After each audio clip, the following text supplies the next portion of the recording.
All right, welcome to the review that we're going to do over inference for means. All right, so if you're watching this, it's because we're not actually at school right now.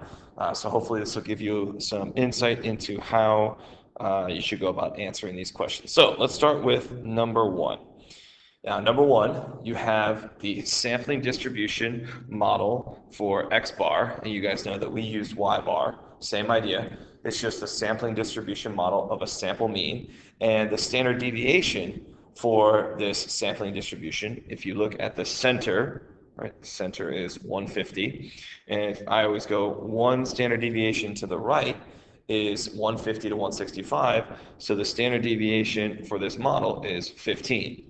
All right, so a lot of students are going to pick letter C because they see standard deviation in the question. That's the standard deviation they see in the problem, so they're going to pick 15. But this question does not say what is the standard deviation for the sampling distribution model of the sample.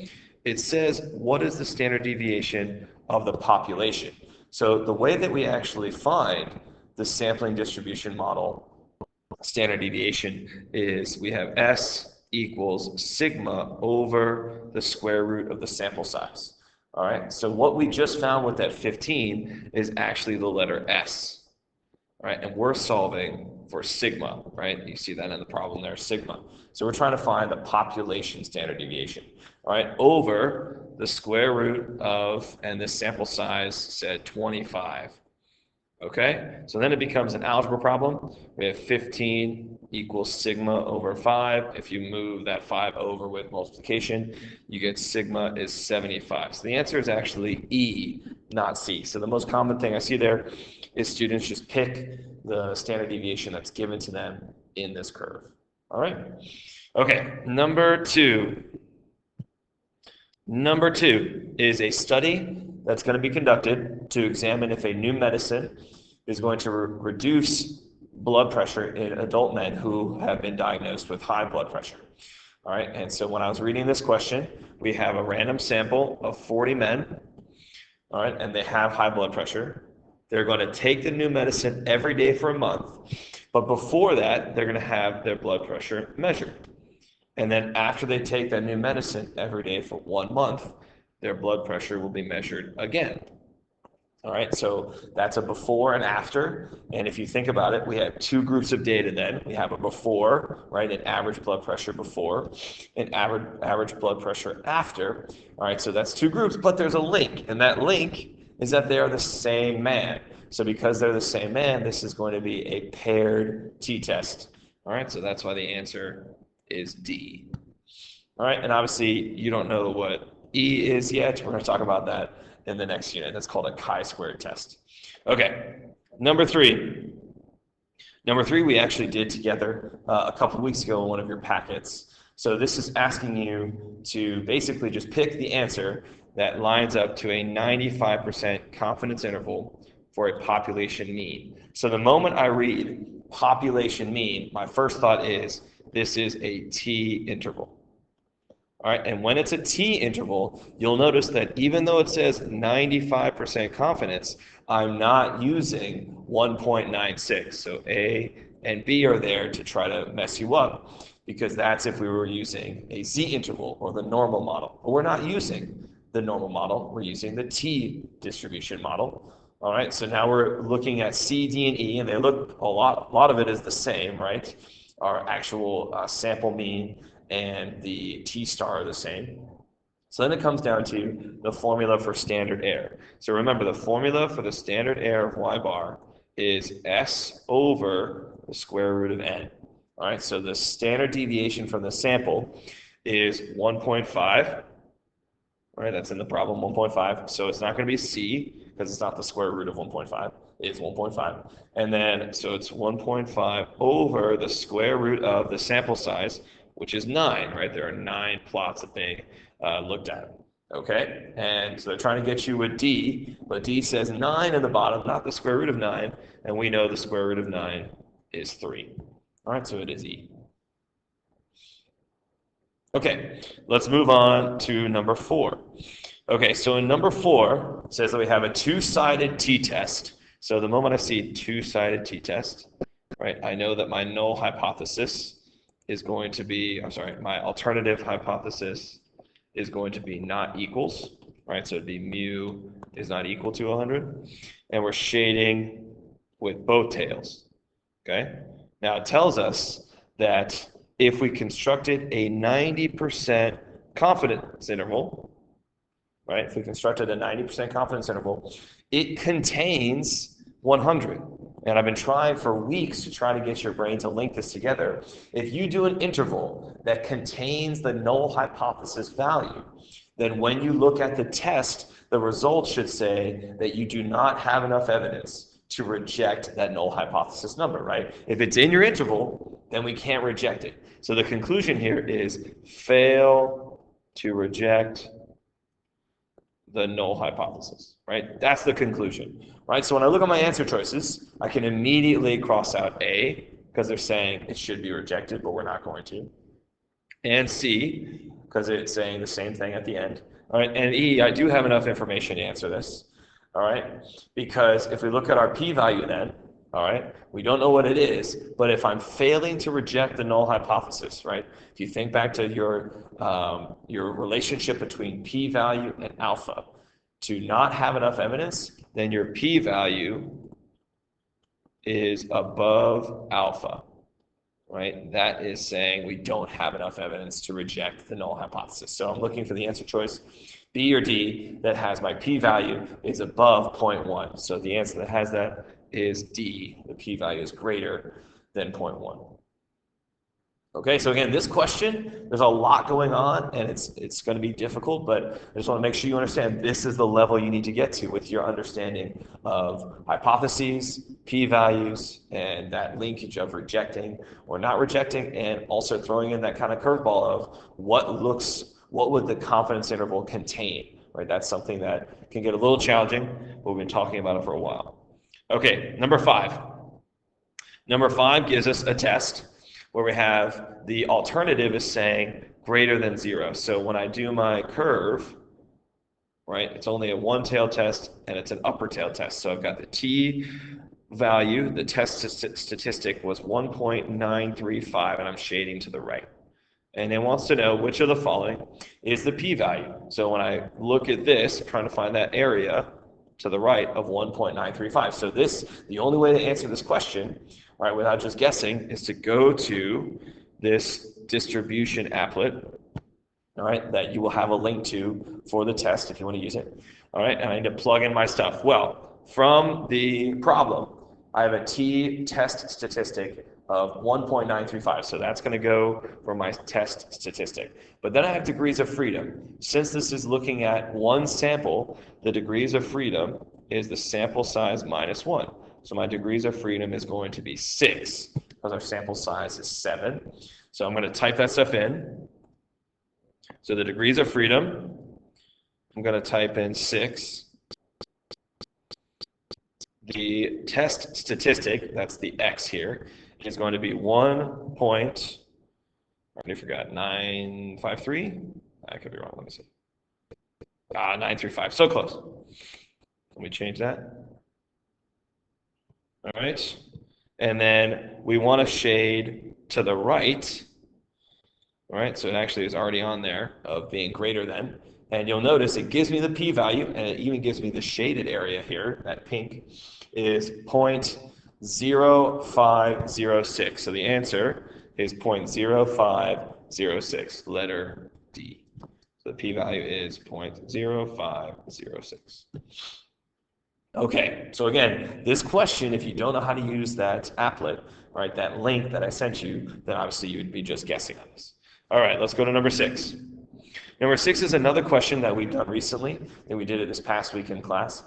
So when we're looking at this one, it's basically saying, do you understand what a p-value means, right? What is the best interpretation of a p-value? And for a p-value, the way that I first introduced it months ago was that it is a conditional probability, all right? So the condition is that you assume that the null hypothesis is the best model or idea of what's going on. All right, so immediately that's why I look to see that it's going to be between D and E, because that starts out by saying if I think the null hypothesis is true. Now, you guys know I don't like to say true because we all know models are wrong, but for this question, I'll go with it. So then the question is it D or E? And the way that I understand p-values is that if you assume the null hypothesis is your best idea of what's going on, then the p-value is the likelihood that you would observe that sample statistic or something more extreme. So more extreme than 13 parts per million would be like 14 or 15 or 16, which is greater than that. So the answer choice that lines up with that is at least 13 parts per million. All right, so that's why it's D and not E. All right, that's again something that we don't talk about a ton. We really focus on obviously like looking at our p-value compared to alpha and making a decision. But this is actually going back to something that we talked about with our first tests. What does a p-value actually say? Okay, number 7. Number 7 says, a statistician has proposed a new method for constructing a 90% confidence interval to estimate the median of assessed home values for homes in a large community. So right there, my first thought is, wow, we have not really spent, I don't think, any time talking about making confidence intervals for medians. We spent a lot of time making confidence intervals for proportions and means. All right, so that's the first thing they're trying to do to mess you up. All right, so this is actually interpreting a 90% confidence level. So that means if you were to run 100 intervals, right, get from 100 different samples, then we expect 90 of them to capture the true population, whatever the parameter it is you're talking about. Most of the time in this class, or all the time in this class, we've said the population proportion or the population mean. So they're trying to mess you up with the fact they're talking about the median. So in this case, they're trying to capture the population median. All right, so that's why it's E. Most of us, if you're going to get this wrong, I would assume the most common wrong answer will be D, because that's if you're doing all the intervals that we have done in this class. Okay, number 8. All right, we have a botanist collecting one leaf at random from each of 10 randomly selected trees. All right, we have the mean and standard deviation for the surface area for these leaves, and we're going to assume the distribution of surface areas of maple leaves is normal. Great. So it says, what is the appropriate method for running a one sample confidence interval to estimate, there it is, the population mean surface area, like we just talked about in the last problem. Okay? Well, the first thing I notice is that this is talking about means, estimating the mean. So the first thing I always think of when I'm talking about means is that this is going to be using a t-distribution model. Now, the only time it would ever be appropriate when you're using something for a mean, right, a test or an interval for a mean, the only time it would be appropriate to not do a t-model and to use the normal model would be if you knew the population standard deviation. All right, that's the whole reason that William Seeley Gossett came up with this idea of using a different model, is because he did not know the population standard deviation. Okay, so that's why the t-models exist, right? And nothing in this problem is telling me that they know the population standard deviation. They know the standard deviation of the surface areas for the sample, right? Those 10 leaves in the sample, but nothing about the population. So the answer is going to be A. We're going to use a t-interval, right, the t-model, because we don't know the population standard deviation. And that is literally, as I said, the only reason that they came into existence. All right, number 9. Okay, number 9 is going to be a little tricky, but we tried to do a lot of work on this. It says we have a 2-sample t-test, right? It gives us the null, right? So they're talking about subtraction. The alternative is saying greater than 0, all right? So that's a one-tailed test, and it gives us a p-value, all right? But again, this question is challenging because it doesn't say, okay, what do you do, right? What's your conclusion? It says, all right, I'm going to run a confidence interval. Is this interval at these different confidence levels going to contain your null hypothesis value of 0?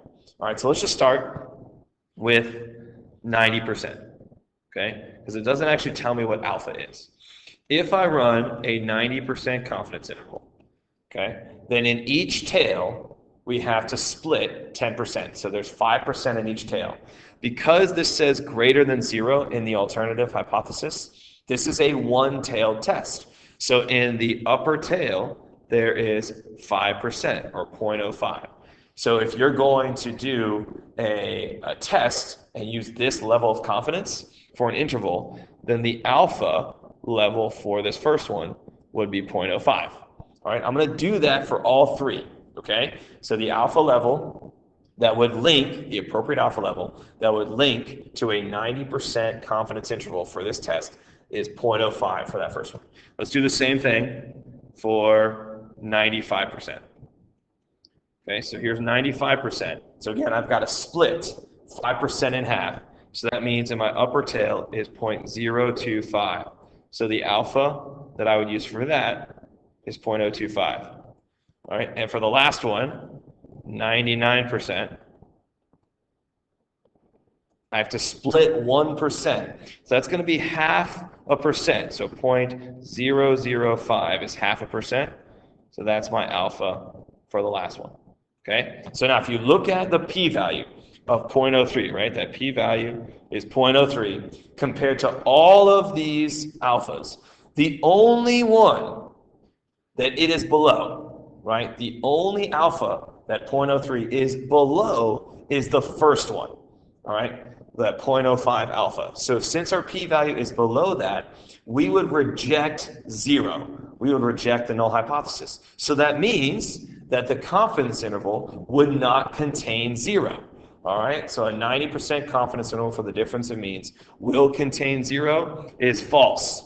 All right, we are saying for a 90% confidence level, that's an alpha of 0.05, and 0.03 is below that, so we reject 0, so 0 would not be in that interval. Okay, now going to the next one. The next one, 0.03, is actually above 0.025. So because that is above our alpha, right, our p-value is above alpha, we do not have enough evidence to reject 0. So we're still going with 0. So that means this confidence interval will contain 0. So 2 is true. All right, and as you can see, the alpha for the last one is even smaller. So our p-value of 0.03 is still going to be above that alpha, which means we do not have enough evidence to reject 0. So if we did an interval at 99% confidence, it will contain 0. We're not rejecting 0 for that one either. So the answer is going to be just 2 and 3 only, which is D. That is, I personally, after doing all these 10 questions, I think that is the most challenging question. All right, there's a lot going on there with understanding between tests and confidence levels. Okay, number 10. Number 10 is asking you to find the standard error for the difference in means. So I'm just going to write down the formula. Again, you'll get this formula. This is y bar of the green stink bugs minus the brown ones. All right, so that's going to be the square root of the standard deviation from the green ones squared over the sample size from the green stink bugs plus the standard deviation for the brown ones squared over the sample size for the brown ones. Now, when I looked at this problem, all right, I noticed that they have the same sample size. So I went ahead and put 20 in both, right? They have the same sample size. But the standard deviation is different for these two samples, makes sense. We have 1.34 for the green ones, so 1.34 squared. And for the brown ones, it's 0.73 squared. All right, so really I was looking for this answer choice, and I noticed, right, again, just to try to mess you up, they don't have this answer choice, even though that is exactly what I would have for my work if I was doing this for like a free response question. So this is the answer. Okay, so we're trying to find this answer, and the reason that this gets tricky is because students just forget, it's been many years since you've done it, but when you add fractions, you only add the numerators if they have a common denominator. Since they share that denominator, the denominator stays 20. So many students of mine pick A, all right, because they just add the tops and the bottoms and get 40, right? But the answer is actually going to be C, because you should not change the denominator. It's still 20. Right? But again, what I circled to the right of the answer choice, where they're separate, is what I would write for my work. All right, so 10 is C. All right, I hope you guys Learn a lot here. I know that there's some very challenging concepts and ideas here, all right? But hopefully, if you're watching this at home and we're not at school, that when we come back, we can go over these again and make sure you understand what's going to be on the test. All right? Thanks for listening.